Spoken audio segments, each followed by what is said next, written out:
Hello, and welcome to Redeeming the Time podcast with your host, Eric Escamilla.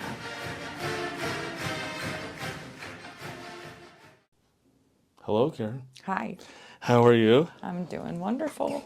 Well, before I introduce myself, I'm going to let Karen introduce herself. Okay, I am Karen Pieper. I am originally from Fremont, Nebraska, but just moved to Lincoln here about in November.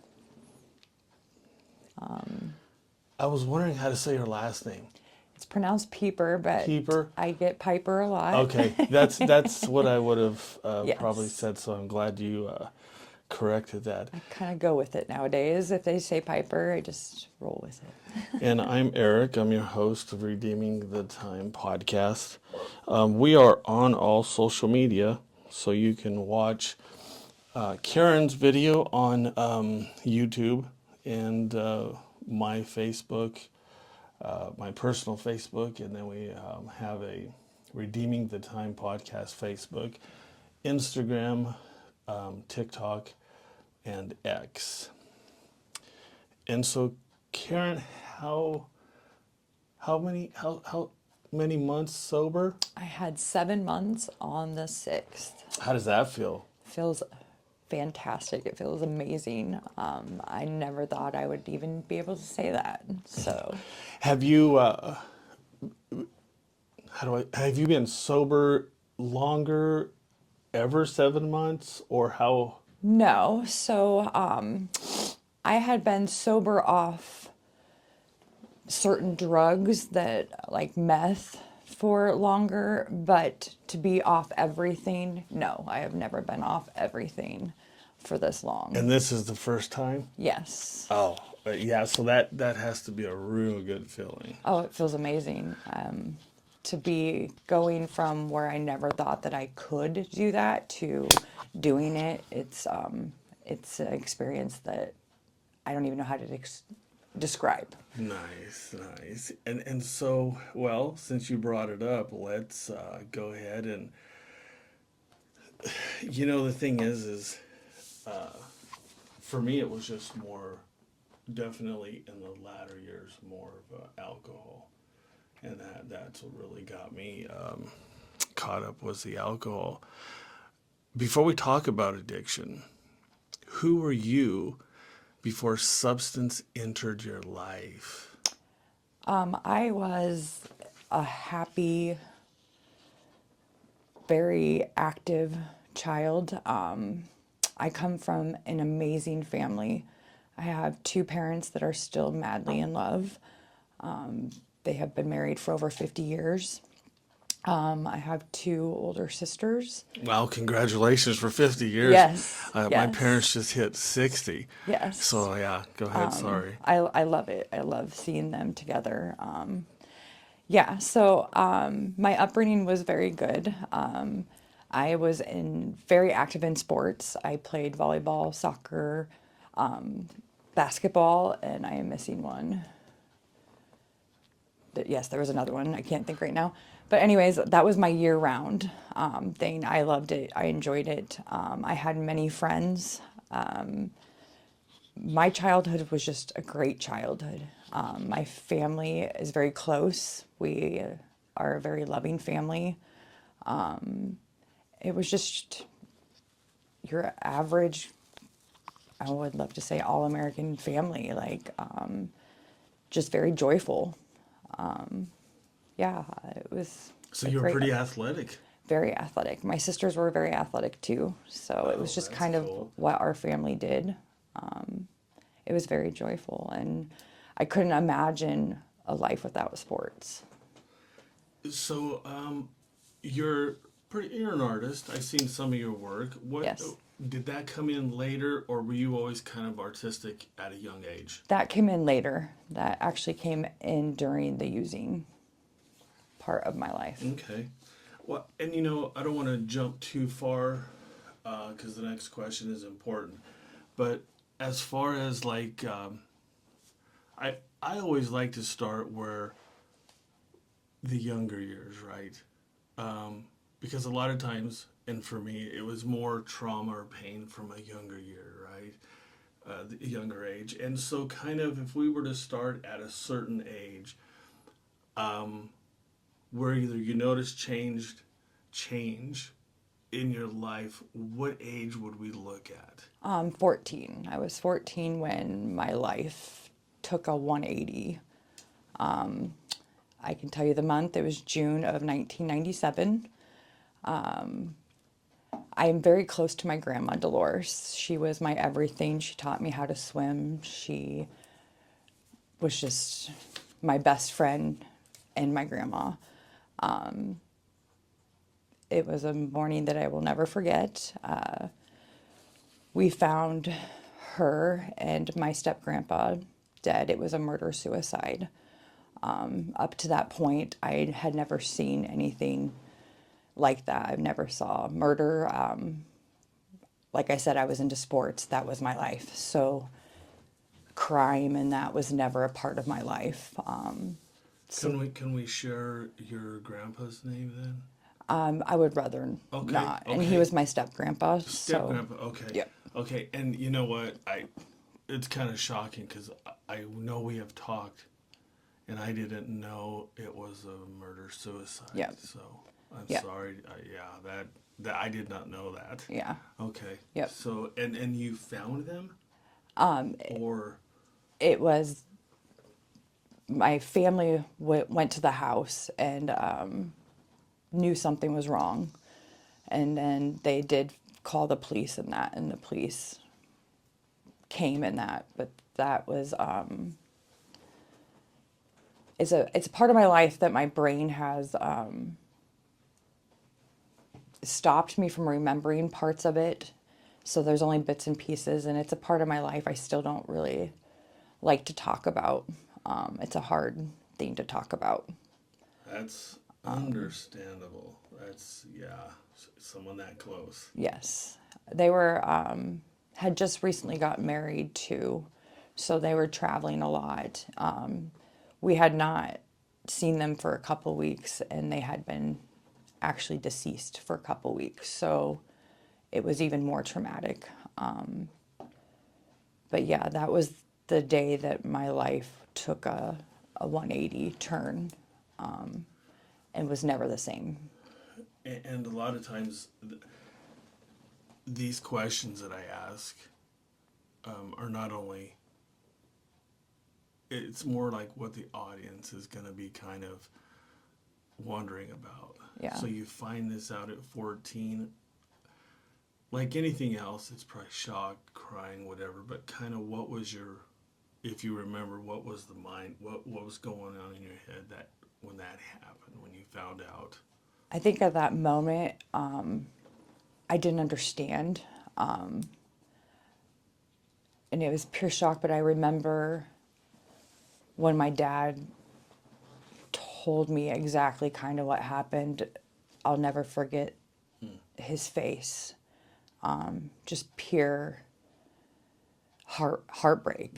And that is the one thing that has stuck in my mind since that moment, because that was all my dad had left on his side. He had lost his father, my grandpa, when I was 2, and he didn't have any siblings. So to see that heartache in his eyes has stuck with me more, I think, than anything. And just the heartache and the stabbing feeling in my heart from that moment. I still feel that to this day. I think it's healed over the years, and now with the work that I've worked on this past 7 months has healed some, but there's a stabbing wound from that day that I still feel. And there's a thing that your brain does to you in that moment, I think at that age, that wants to protect you. So it kind of shuts your brain down, where there's weeks in between there that I don't even remember. Like, I remember just bits and pieces of the funeral. I remember I was wearing a black jumpsuit, like outfit for her funeral.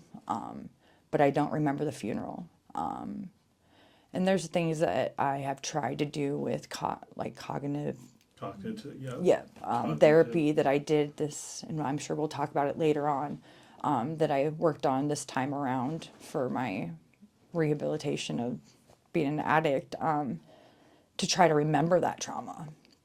But yeah, just pure heartbreak is what I remember after that. That's interesting. When I had something interesting happen in my life that was very painful, I had what felt like a stabbing knife wound in my back, and it didn't go away for a long time. It wasn't even a feeling like you could massage that out, right? Yeah. So, yeah, Yeah. that's tough, and so I kind of understand that perspective of that pain, right? But and I sorry for interrupting, but go ahead. And what's the other thing that's interesting is you remembered what you bore, Yeah. and you kind of didn't remember the funeral. Yeah. That's interesting. It's kind of crazy what your brain will do to protect you in a way. Like I remember the last time I saw her was at my softball game, and I remember her and my step grandpa being in the outfield. They would always be in the outfield behind the fence, sitting there watching. And I remember her leaving, and the game wasn't over, but my mind put it as that was the night before she was killed. But now, years later, which was about 7 months ago, after doing that cognitive therapy, I realized that was 2 weeks prior to her death. So like my brain has these bits and pieces, but it's not even accurate of timing. So it's kind of interesting in a way, learning this years later, that I still don't have all these timelines together. Yeah. But it's crazy what your brain will do, I guess. So and what I'm kind of looking for is just ironic that okay, so I found it. Cognitive behavioral therapy is are you saying that's what you're going through? And I want to get to this, but the thing is this process you're going through sober now though, right? Yes, so And I already so did it and I completed it. It's something that I did when I went to treatment this last time. what's your definition of the cognitive behavior? What So some what people know? what they did with me is I had a recorder, and I did this with a therapist at a treatment facility in Wisconsin. But I would close my eyes, and they would make me picture the the trauma that I went through, and I would have to tell them like what I was going through at the moment that I found out, and kind of tell the story. But it would be very minimal at that time because that's all I could remember. So then they would end the recording, and I would have to later on go listen to it, and that would bring up lots of emotions. Well, then the next day we would come back to that same room. I would close my eyes, the recorder would go, and I would have to repeat that same story. But what was interesting is stuff would start to come up. Oh, yeah. And so like new things would be added to that story that I was remembering now.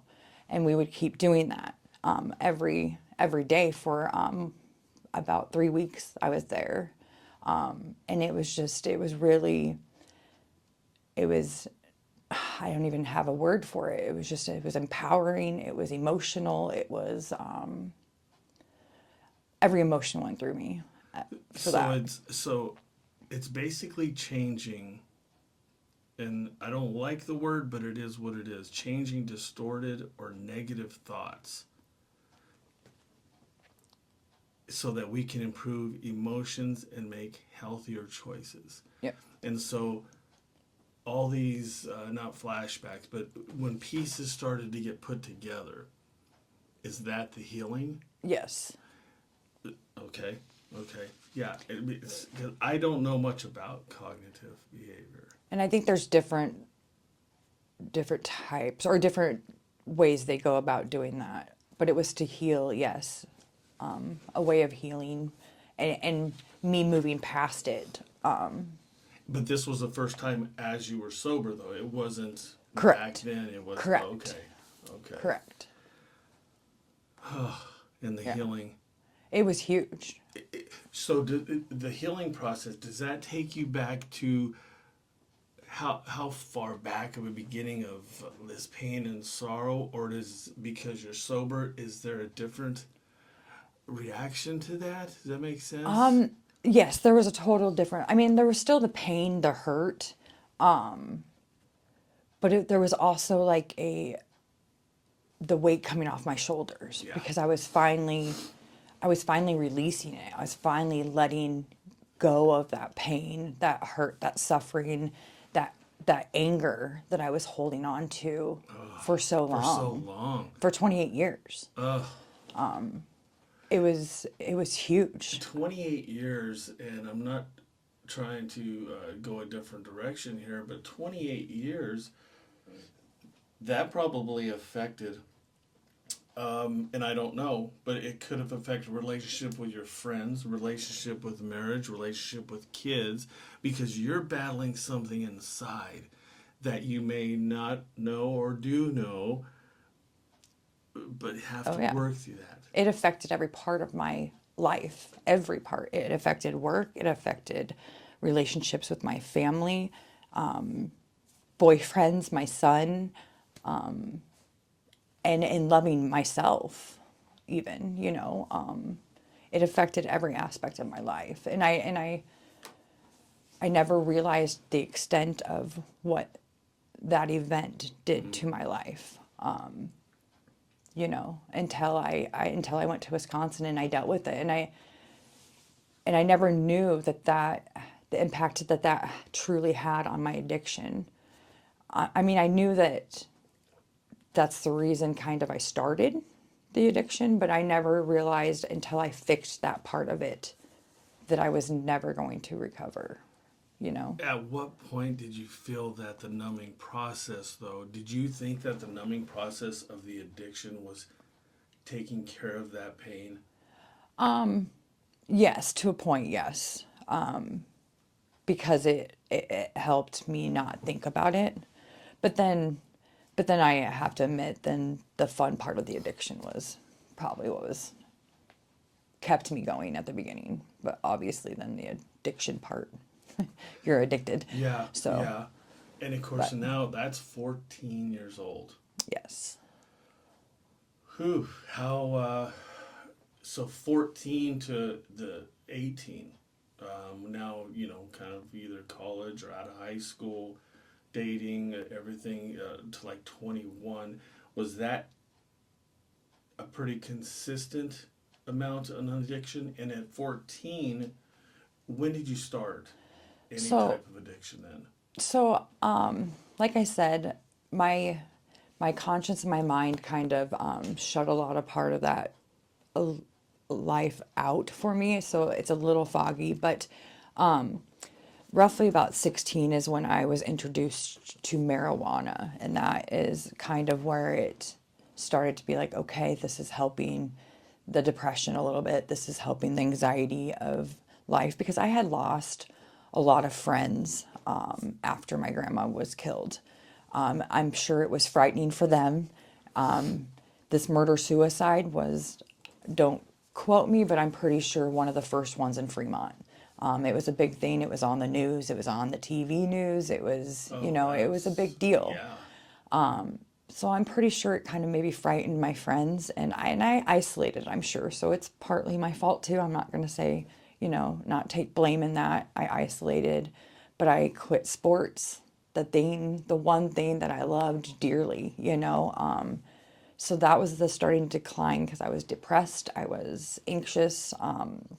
So marijuana was the first thing I was introduced to, and that was like a godsend to me at the time. It was the thing that was keeping me together.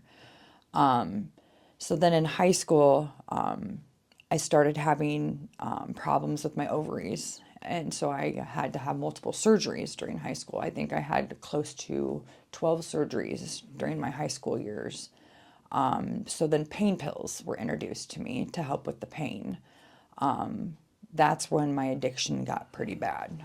So really started with the pain pills, where the addiction started. And that's just seems like that is so common. Oh, and it's true what they say that can get that addiction starts fast.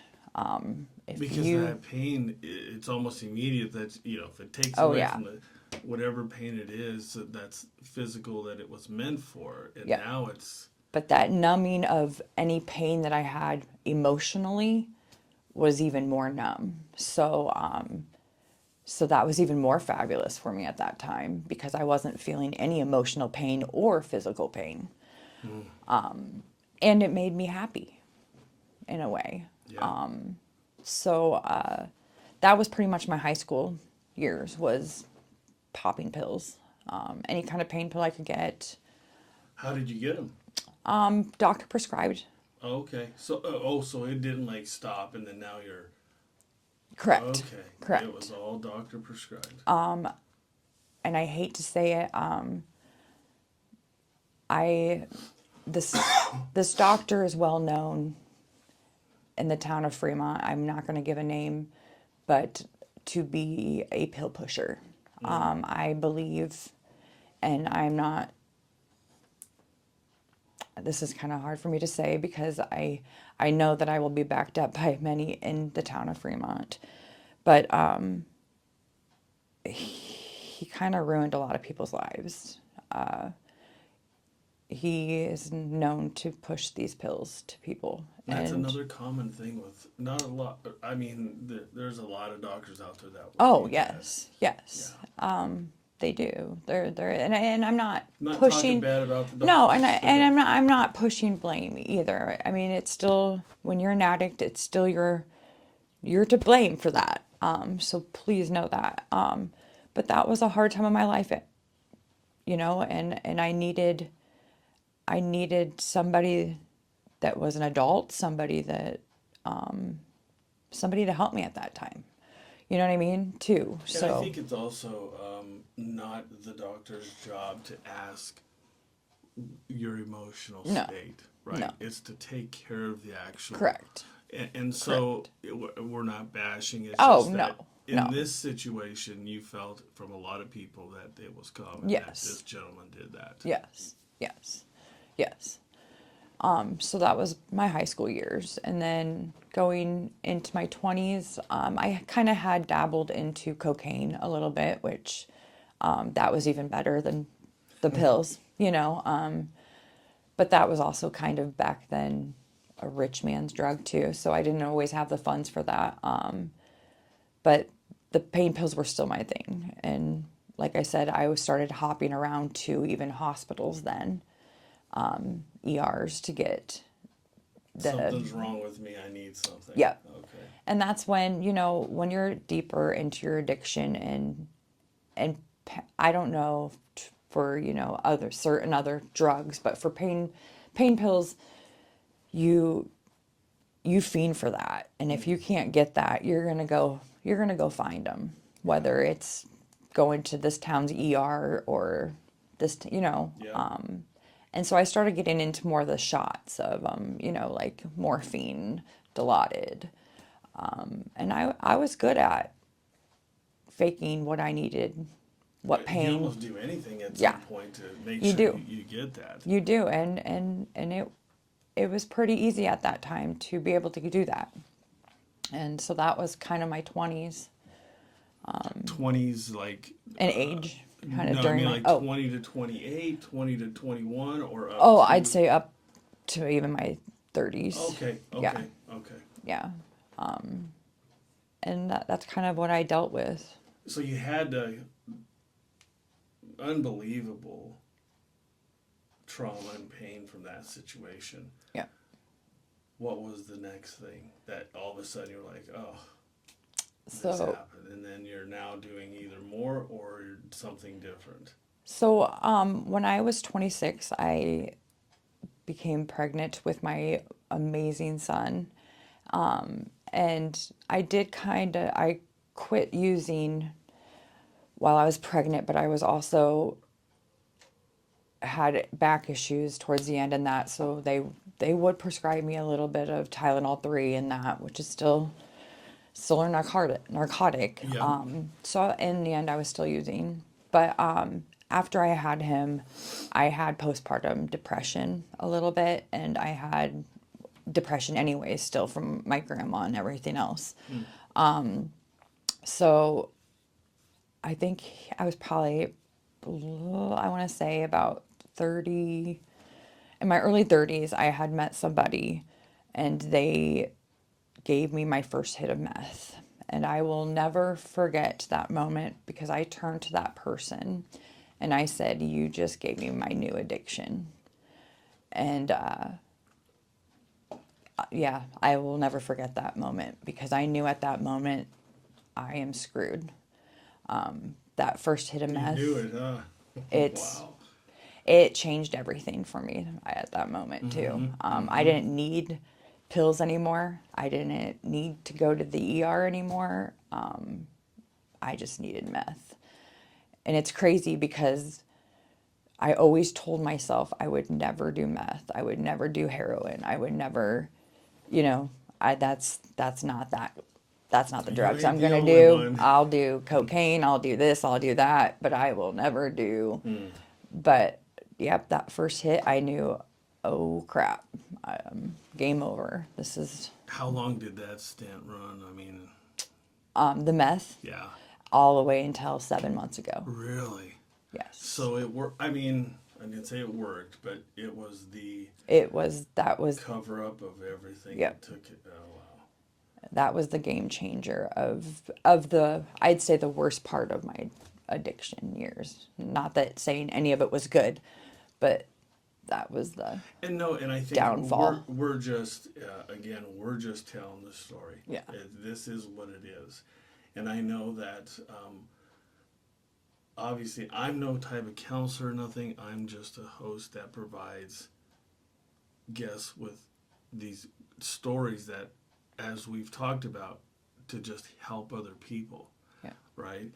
And so that's basically what we're doing. So anything we share, it's Yes. obviously genuine, it's true, and it's heartfelt, and these stories we hope will impact a lot. There's so many people going through this type of thing, and I know that in the past few minutes, what I've heard a lot about is blame.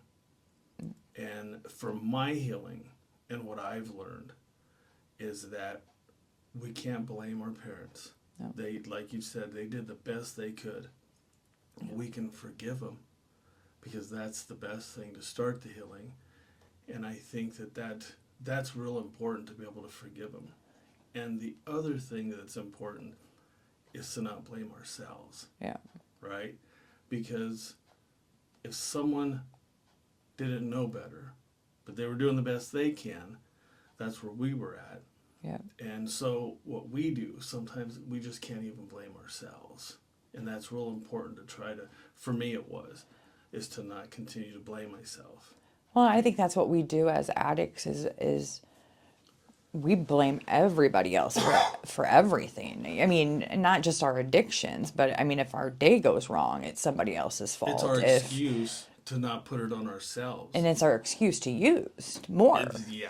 You know what I mean? And that's one beautiful thing that I have learned during my recovery is that I've learned, wow, it really was more me than anybody else. You know what I mean? Not to blame Not yourself, to blame though. myself, Yeah. but to take Yeah. that ownership and to realize, wow, So you know, honesty and accountability are now yes, huge. it's huge. Because that's the part that's fair to us. Because it's kind of like, Yes. okay, if I'm honest, that's healing, number one. Yeah. And if we actually sit and think about people who just aren't in general, you're doing great, right? Yeah. I mean, I see it, I believe it, I hear it. And so just that honesty part was the biggest thing for me. Yep. Because I now had to be honest with me. And that's the only person we have to be honest with, because once we're honest with ourselves, we now reveal an honest person. We don't lie. You start We don't loving cover yourself up. again. you know? How has that worked for you, the whole loving process? So that is one of the, you know how in recovery they always ask, like at your birthday month or whatever, Yeah. how did you do it?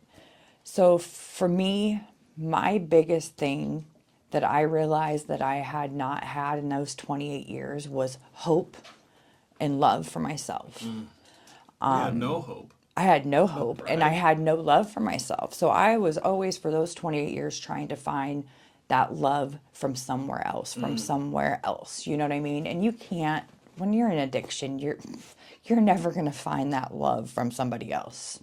It's never going to come. Those motives are, simply put, evil. Oh, Because the other person that's doing it, especially meth, yeah. that world is not Their even. intention is never going to be love for you, especially. So that was one huge thing that I found during my both treatment facilities that I went to, is holy crap, I don't love myself and I have no hope. And so I had one therapist that was, her name was Miss Jenny, and she was my angel. She started saying, Karen, I want you to every morning say, I am enough. Just look in the mirror and say, I am enough. I know this sounds funny. I know you're going to laugh probably at first, but do it every morning while you're in treatment. And so I said, okay, this time around in this treatment facility, I'm going to do everything they said, which I had not done in the previous 6, 7 treatment facilities I did. I was so You've stubborn. been to that many? Oh yeah. Oh yeah. Really? Oh yeah. I've been Holy to smoke. many drug rehab facilities and many mental hospitals throughout my life. But not okay. So not in the last 7 months. So it's No. everything had to. Okay. Yeah, yeah. Okay. But this time I said, I'm going to do exactly what they say. And I came in there with an open mind too, because it was either that or literally death. Not just going through the motions. Yeah. Now you're. So every morning I woke up and I looked in that mirror and I said, I am enough. And I'll tell you what, in that first week, I felt a little bit like, oh my gosh, I love myself. You know what? I am enough. And as I kept on doing it, it just came more empowering and empowering. And I was like, I do love myself, you know? And now, 7 months later, I truly do love myself. And I can honestly say that I had not felt that in 28 years. Oh, congratulations! And it gives me goosebumps Yeah. just even to say that Right. now. Like, it's huge. And the same goes for hope. I didn't have hope at all. And this just popped into my mind, but this is what, no matter what, this is what Grandma wanted you to be. Oh, and heck yeah. feel. And that, it almost puts tears in my eyes, because that is it. Whether that was the intention, that wasn't the intention, but my point is that this is where she wants you to be. Making me tear up. So I feel good for you, because man, that is huge, Yeah. you know. And to get to that point, to love yourself, do you, it's not like you never, but since you're in this loving yourself, how does it feel when you share that love with other people, or are you there yet? Is there like a completion of, I love myself, now I can love somebody else or other people? Oh, I do it every day. I Okay. try to, I mean, Okay. my biggest thing now is giving back and showing that love, caring to a stranger even. Because if I can make one person's day, I feel like my day is complete. Like I feel good about myself. I had done in those 28 years nothing but heartache, hate, anger, all those feelings of just negativity that now I just want positivity in my life. I want the happier days, the happier moments, and I want to radiate that to everybody else. I'm not saying I don't have a hard day or I don't we have a all day do. that I'm not sad. Yeah. But I'll tell you what, I'd rather have these days of being sad and maybe a little bit of anger compared to the 28 years of those sad and anger days. Because guess what? I can get through them now.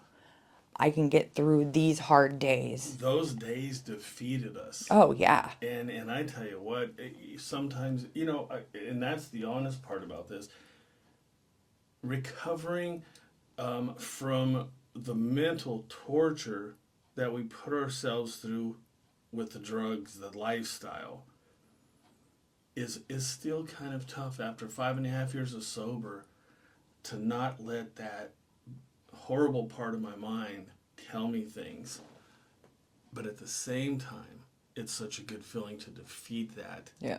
Because we've been taught how, and we're learning. And that's what's so great about it, the Yeah. learning process. This is honestly kind of new. 7 months, it has to be, you know. Yeah. And that part of it, yeah, it just defeated us. But that's what motivates me and pushes me to keep just fighting.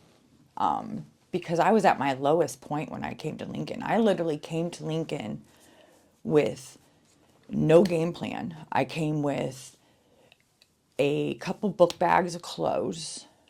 I went to a place that was going to let me stay there for 5 days with literally, like I said, no game plan of what I was going to do. I just knew I had to get out of Fremont. I had to start over, and I had to get away from that life and start new to build my new life of recovery.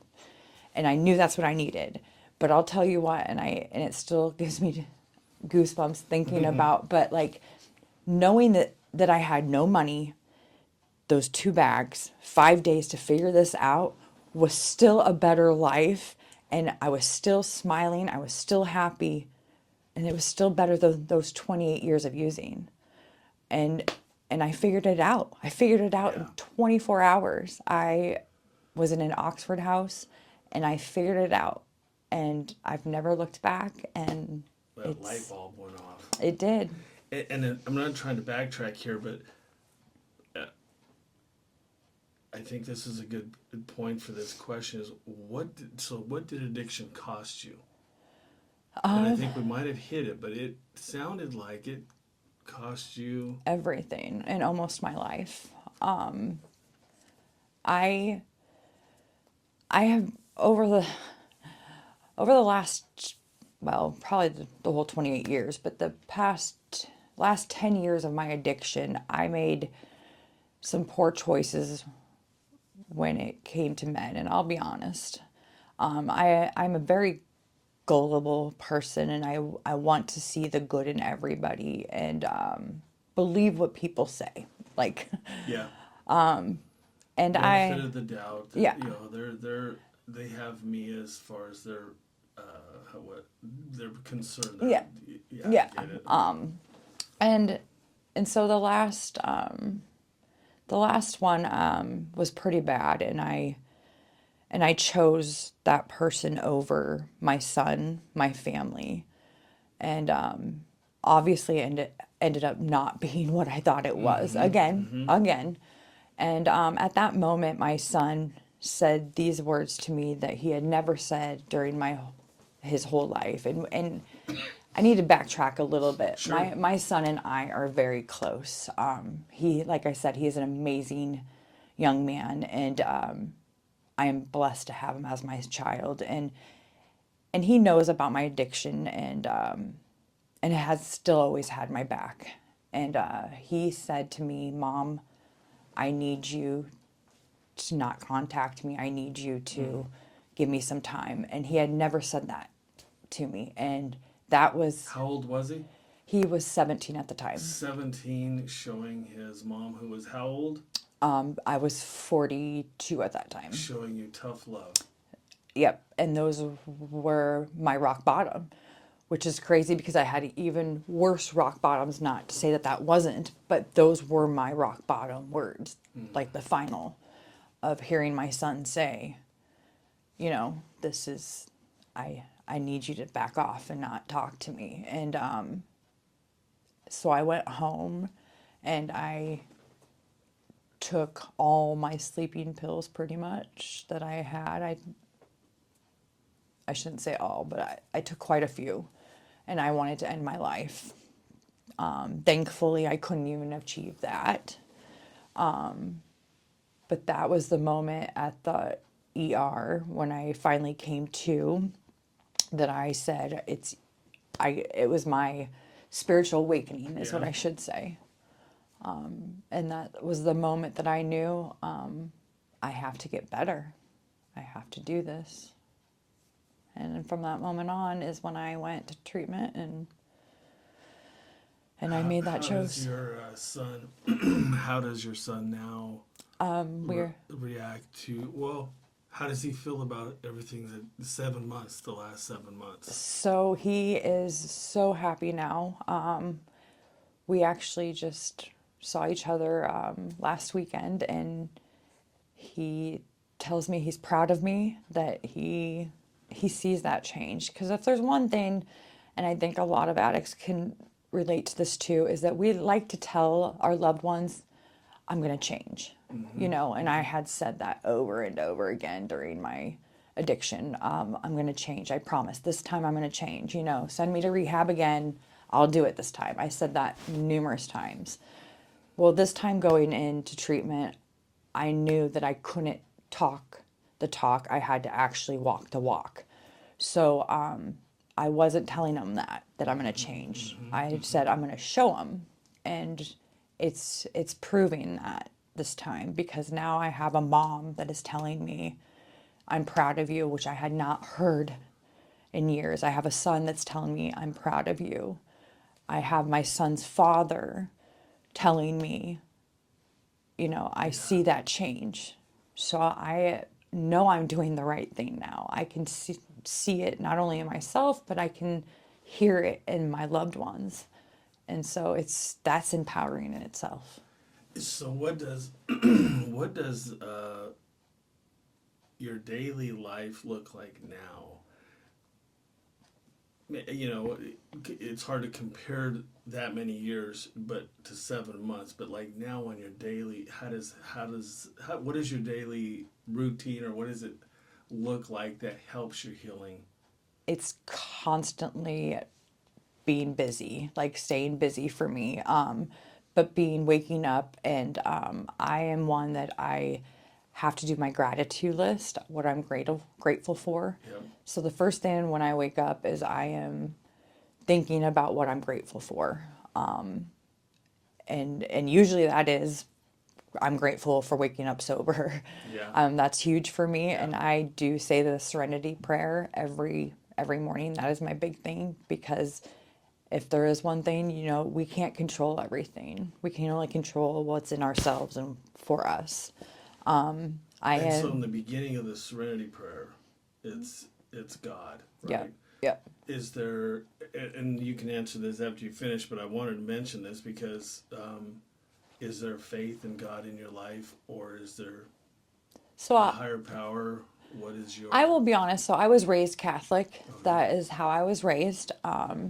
I still kind of have a love-hate relationship with that. Yeah. I'm trying to get back with it because of my whole grandmother's murder and that. That's kind of where I lost it. But I have a higher power. I know that. Yeah. And I believe in God. I just don't have that strong relationship yet with him. But I have a higher So power. I'm just not. there's a bit of forgiveness or asking or accepting Yes. that because of that. Yes. Let's. The way I believe is you'll see your grandma again, right? Oh, You'll yeah. see her again. How do you want her to see you, right? And you want, I'm sure she wants you to have that forgiveness and accept God, higher power, and forgiveness, and have a better relationship with Him. That's what she would probably Yes. want more than not, right? Yeah. Oh, yeah. And so that's tough though, because I understand that. Yeah. And it went through, but at the same time, then it goes back to that accountability and honesty. Yeah. And I feel like it builds every day. It gets stronger and stronger. Especially when I'm living the life I'm living now, and I'm doing the next right thing, like they say to do. I go to AA meetings. I try to go to as many as I can in a week.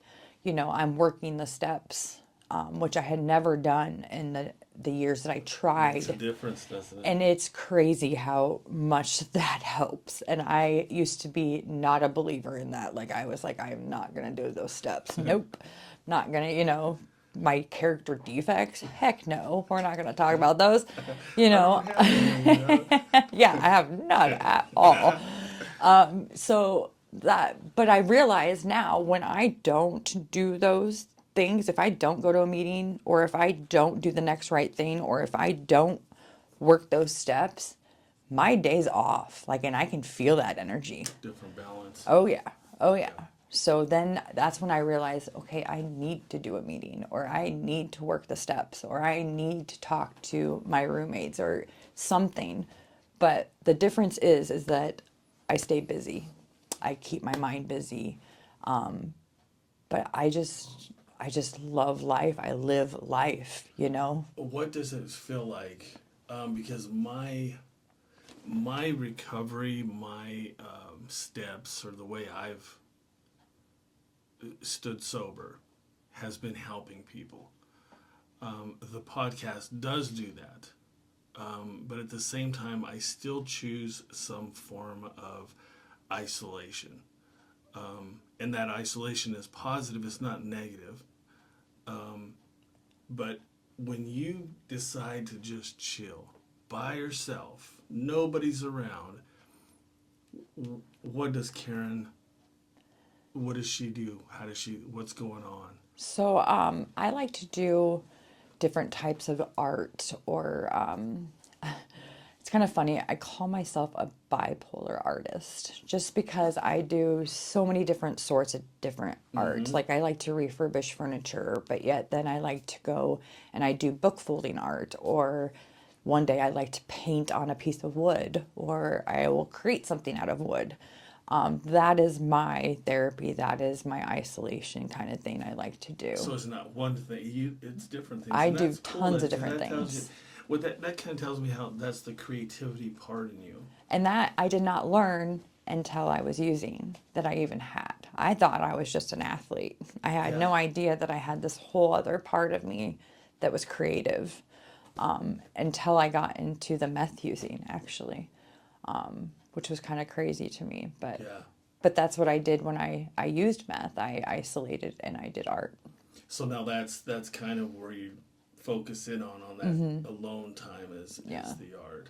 And does that just kind of give you some peace in mind? It does. It It does? it helps my racing thoughts. My Calms you down. A it little calms bit, me huh? down. Especially if I'm having a hard day, even now, that's my biggest thing. If there's a hard day, I'm going home and I'm doing my art. That is something that pulls me in and it's just my therapy and I enjoy it. And how have you found? And I've always exercise, diet, whatever. Does diet help this recovery process? So I'm still not, the diet thing's not food wise, anyways, I should say. I need to start on that one. But yes, like vitamin D is huge. Like if there's one thing I learned, that was a huge thing that we don't probably get when we're using. Like especially when I Oh was my using gosh, meth, no. I stayed inside all the time and the young Karen was outside all the time, in the sun and working out, whatever. When I got to Wisconsin, they did a deeper panel of your blood and that. And I believe your vitamin D is supposed to be like in the 30s. When they tested mine, it was 11, which is bad. But It's 11's bad, right? But at the same time, how long had it been 11? exactly, Right? And exactly. that's the part that. And they said that could take a good close to a year to even level out. So I mean, I'm only 7 months into that. Yeah, And so yeah. so you really have to watch what you're eating or take vitamins now because you were so vitamin is it deficient or Deficient, yeah. for Yeah. so long, so Yeah. yeah. And so my advice is just be patient with yourself. Yeah. Don't be so hard on yourself. And we all are. Yeah. I mean, like we talked a little bit about this. And I think I want to go back a second, because when I first met you, I think what caught my attention was the positive, positive attitude, the smile. And in 7 months, sometimes we're still looking, we're still searching for ourselves as far as even our character, who we are. We've lost so much of that. Yeah. But I have seen opposite of that. So that's obviously your healing. Oh yeah. You know? It's huge. That's positivity is a huge part of my life now. That is something that I didn't have during my whole. I don't know many people that do.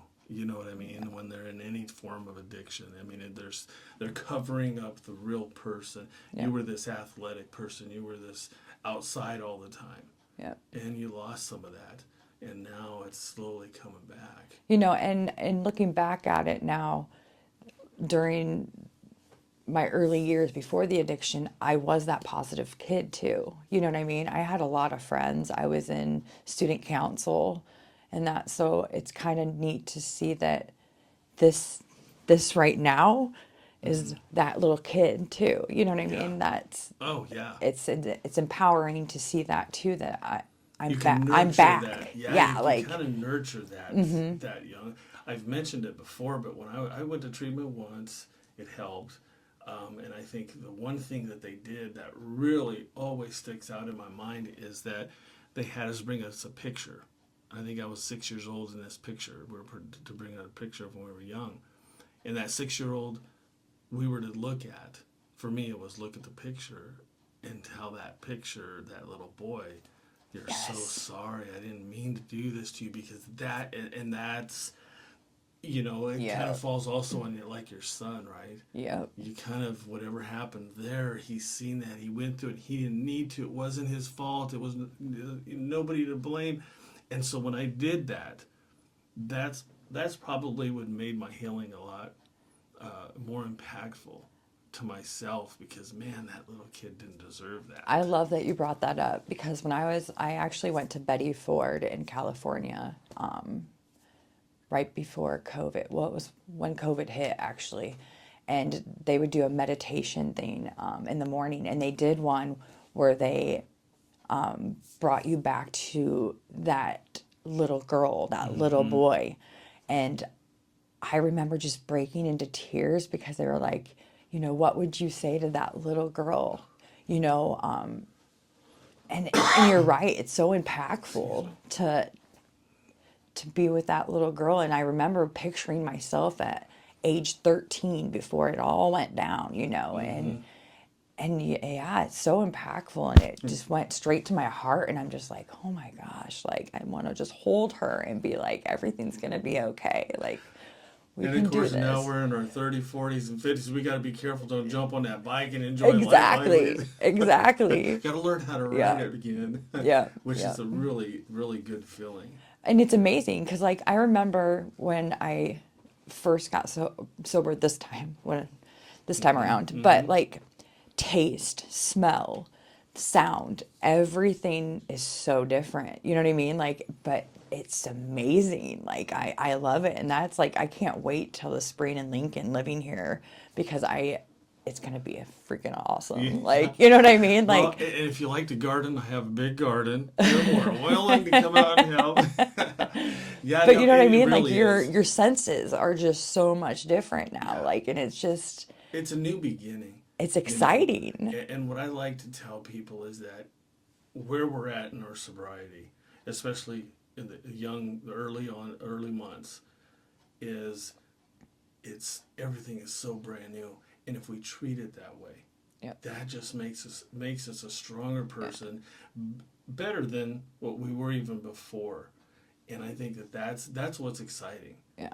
As you get to experience these things sober, number one. Yeah. But I totally think sky is the limit Yeah. for the people trying to get sober, who are sober. The trying part is who knows how long that lasts. Yeah. I can't say that, after 5.5 years, I don't really have any like triggers.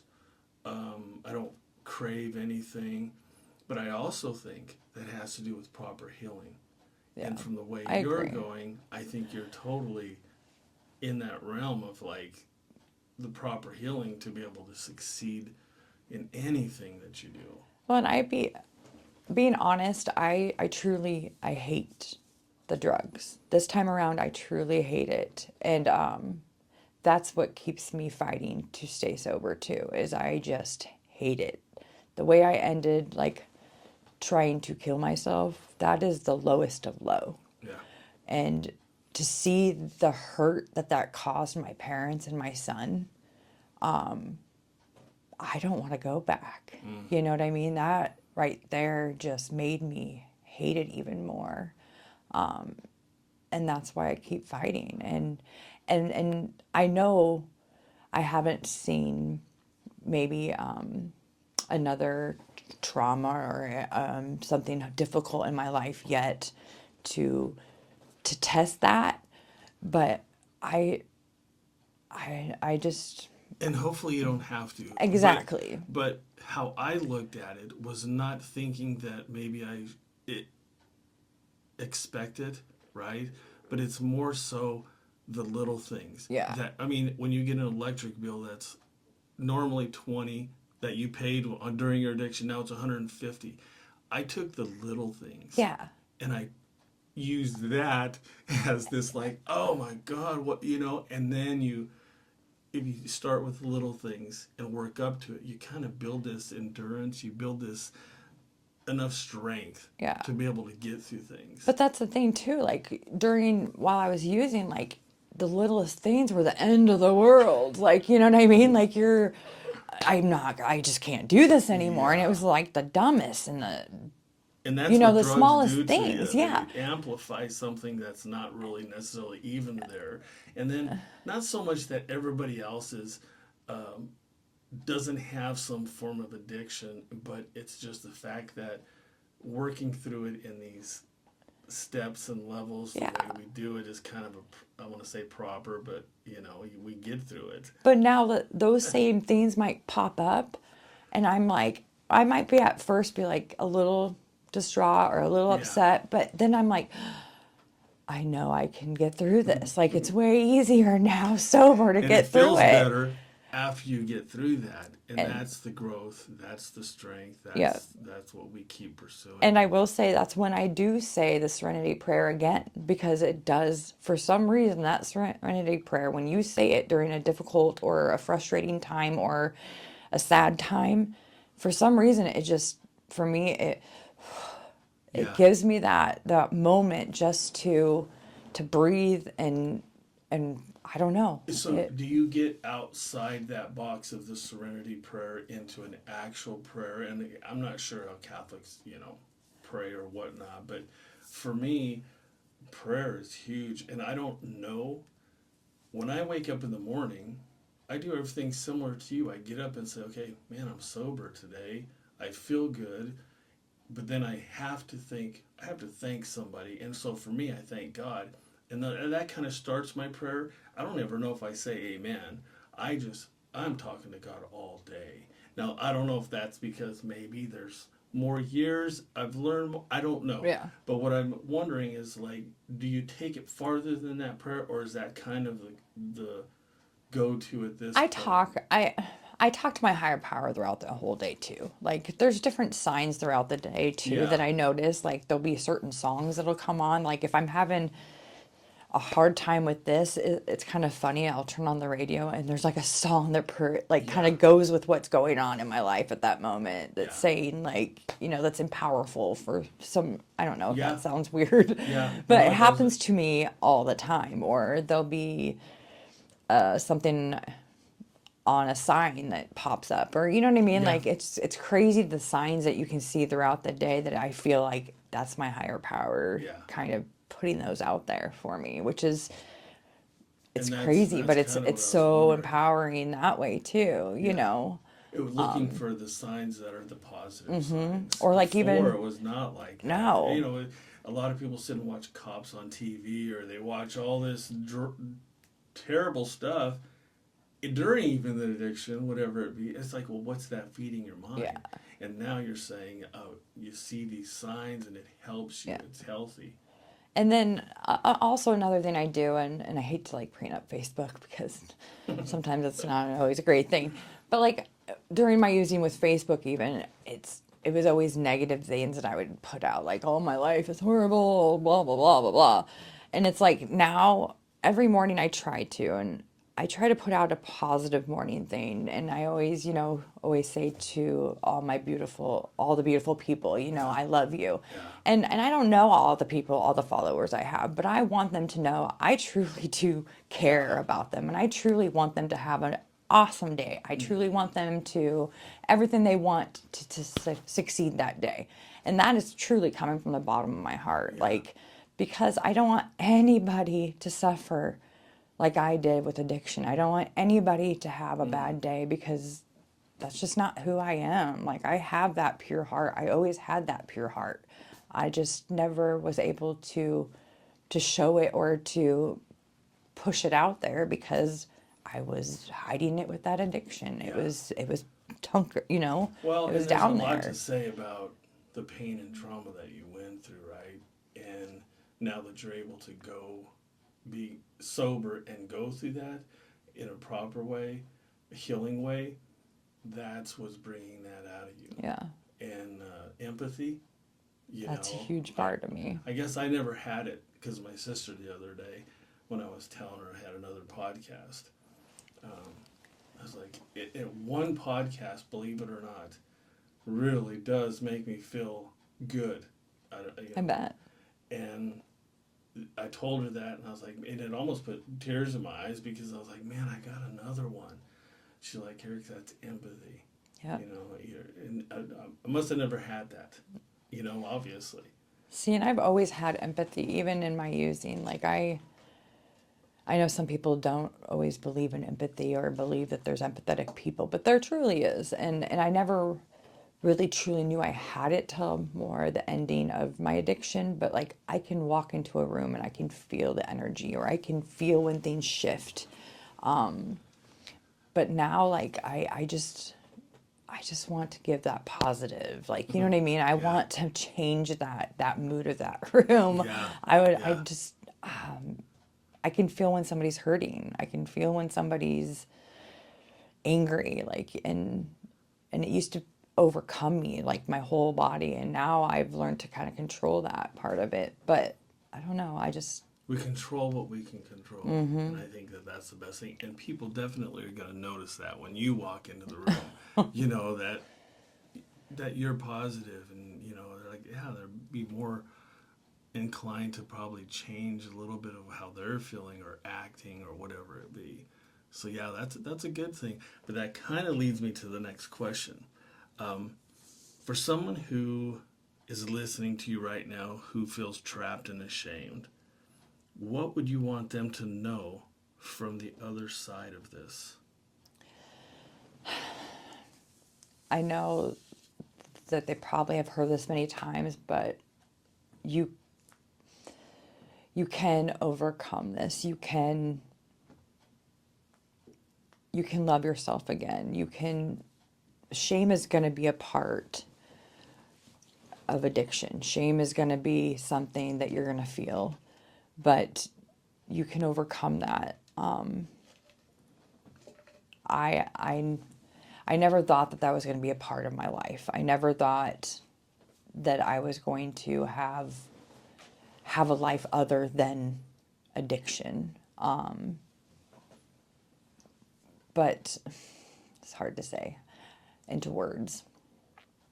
But the first step, I think, to overcoming that is loving yourself. Like I said, love is a huge thing. And I can tell you, during our addictions, when we are shameful of what we've done to somebody or what we've done to ourselves, we don't feel that love. We are ashamed more of ourselves, I think, than anything too. You know what I mean? Like, Yeah, so so we love ourselves, right? yeah. Can you tell now, not like maybe you never did before, but let's say before the addiction and then now, do you feel genuine love from other people? Oh yeah. You Yeah. know what I'm Oh saying? yeah, yeah, yeah. Before it was like everybody's mad at me, everybody's angry at me, well, I'm doing this, And so Oh, yeah. that's also part of that transformation Oh, yes. as It's far as huge. like, yeah. And so I know that a big part of it is loving. Yeah. So when someone loves you, someone, family, friends, the hug, the genuineness. And it's a different type, like, it's a different feeling of love too. Like from when you're using, like I always knew my parents loved me even when I was using, or my son loved me when I was using. But now it's like it's more powerful love that you feel, if that makes sense. Yep. You know what I mean? It's a different kind of love. Like they've always loved me, but now there's that brighter smile when they say I love you. There's that stronger hold when they're hugging me. You know what I mean? When I come into the room, there's that huge smile. You know, it's just huge. It's a different type. It was always the same love, if that makes sense, Yeah. from them. Yeah. But I think that the person that they're loving now, they probably see more so as that's the person when 15, yeah, whatever, you know. yeah, And exactly. that They're becomes, that's the seeing that genuine. child again in a way, but now Yeah. they're an adult, but they're feeling, yeah. And the nice part of that is can you imagine that feeling they have? I can't, like, talking about it right now, like my heart is just pounding because I almost would love to be able to just touch my mom and feel what she's feeling, to see her daughter for the first time, because she hasn't Yeah. seen, like, I'm gonna cry for that because like she hasn't seen that girl in 28 years, you know. And she probably, who knows? Well, I'm a parent, so I'll tell you the truth. It makes us feel like we've done something wrong. Oh, I bet the heartache, you know, I used to get so angry with them because they, you know, it was always again everybody else's fault during my using. And you know, and my parents tried everything in their power to help me over those 28 years. And you know, I now being sober, I'm trying to think, oh God, what did they go through? You know, the Yeah. pain that they went through seeing their Yeah. daughter that they love so much go, you know, and they couldn't do anything about it. You know, and it took them to finally do the tough love with me and say, we can't help you anymore, you know? And the tough love is the toughest part for a parent to do. But when we do it and have to do it, that's an awakening to the individual. And we also, like I said, because we're parents, that's part of us that we have to take care of ourselves and we have to heal. Because now what happens if I'm not strong enough, something happens to me, Yeah. I'm not now going to be able to share and do or help them, right? And so I think what ends up happening as a parent is love takes over. Yeah. And I think that that part of it is what keeps the survival mode in us going through what we go through, and your parents going through what they go through, is that love. We still love our daughter. Yeah. We still love our grandkids, and that's what helps us eventually unite to share that together. And those are the moments that you share with your mom, right? Yeah. You know, it's those types of You know, things. and I think my parents realized in the end, and we all realized in the end, is as much as they always bailed me out of it, you know what I mean? And sent me to these rehabs and, you know, always were there to help me financially in this. In the end, we all kind of realized they're enabling me in a way too by, you know what I mean? And they'll admit to this too. Like that was their learning experience in this too. Like, so at the end, it was finally, that's why they kind of had to all, my whole family say, hey, we're done with this. There's nothing else we can do. We've tried all these years, you know, which was very hard and tough love for me. But it was the best thing they could do for me, was finally all just saying, this is, you got to do this for you. You got to do this on your own. But I have to say this, one of the most beautiful part of all this is that both my parents have cancer. My mom will not recover from hers. My dad, they did remove it, his lung cancer, but for my parents to be able to see me sober before they die is one of the greatest things that I have ever accomplished in my life, I can say. And I bet you for them it's one of the best things that they're going to be able to see before they pass on. Not saying that's happening anytime soon because they're both fighters, but like this is huge for me, and that's why I don't ever want to go back. Oh wow, yeah, and I when your parents, and hopefully they get to see this. I don't want to get emotional. Is they are gonna look at this and they're gonna say, you know, that's my baby girl. Yeah. Because I never thought this was possible. I never thought they were going to And see they probably me. thought the same thing, Yeah. right? And so it's the greatest gift Yeah. at this point that you're going to be able to give them. And again, that's Karen. That's huge. Well, and that right there gives me even more hope and even more love for myself to know that I did this. So I can do this. I can keep going. I can keep fighting. I mean, this is a beautiful thing, and I know this, and I realize this, and I'm not going to take that for granted. And you know, this is a good spot to kind of end, but because you were able to express that to your parents, right? Yep. And that's powerful. That's a great thing. But as far as the next couple minutes or so, we will be posting some of your artwork, which I'm kind of excited. You did send me some of it, and but so people can see it. And what I do always like to point out is that a lot of times with this podcast, people think that it's all about drugs and alcohol, right? Yep. And there's much more to it because it's not. You know, there's emotional coping addictions. You know, so we're talking food, emotional dependency, approval addiction, which I don't know anybody who isn't trying to find approval from somebody. Control addiction, drama, and some of the newer ones are kind of more of the social media. Social media has really become a big thing. A lot of gaming, you know, type stuff. So these substance addictions, you know, the alcohol, the nicotine, the cocaine, the heroin, prescription drugs. Another huge one is gambling. Oh, yeah. You know, so someone's like, oh, I'm sober. But they're at the casino 4 days a week. You know, there's still some numbing that's going on, right? So you mentioned the marijuana, caffeine can be an addiction. You know, too much stimulant is, you'll know. Cross addiction's huge. Yeah. And so I just mention these because I will have a couple ladies on that'll talk about nutrition. And I hadn't dabbled into that a lot with the people I interview, but it's very important. And like you said, from the vitamins, you know, and you eating well, better, we never did before. No. Sometimes we didn't even eat at all. Yeah. Oh, you know, yeah. Or sleep. Oh. So, yeah.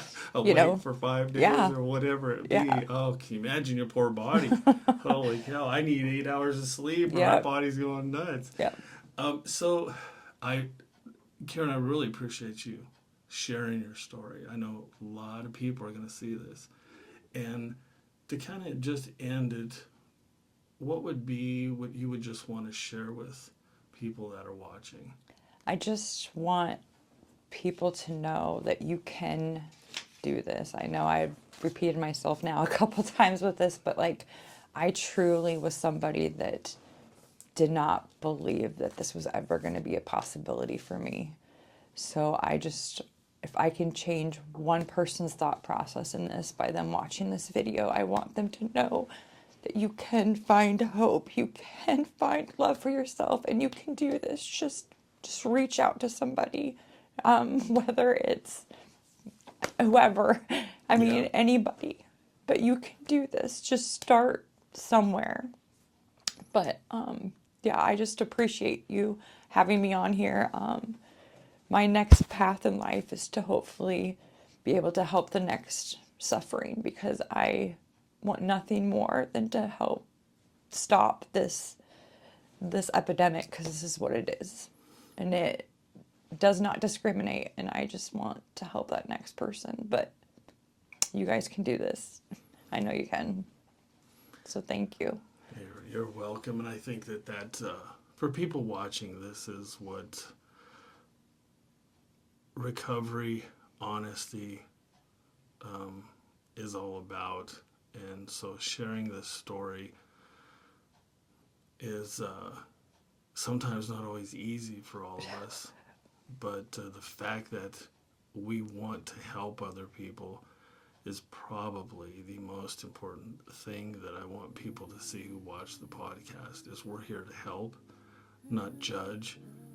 And everybody's going through something, everybody with a capital E. Oh, yeah. And so everybody can be part of this podcast, and you know, carry along the way as far as the podcast as it grows, and the other projects that I will be doing and coming up. You know, you would be a great person to be part of it. So if you're still around Lincoln, you're always welcome to be part of the podcast. I appreciate that. I think I would love it too. I actually enjoyed this. So. Well, I'm sure we'll see more of you, I hope. And so again, Karen, thank you very much for being part of Redeeming the Time podcast. Thank you.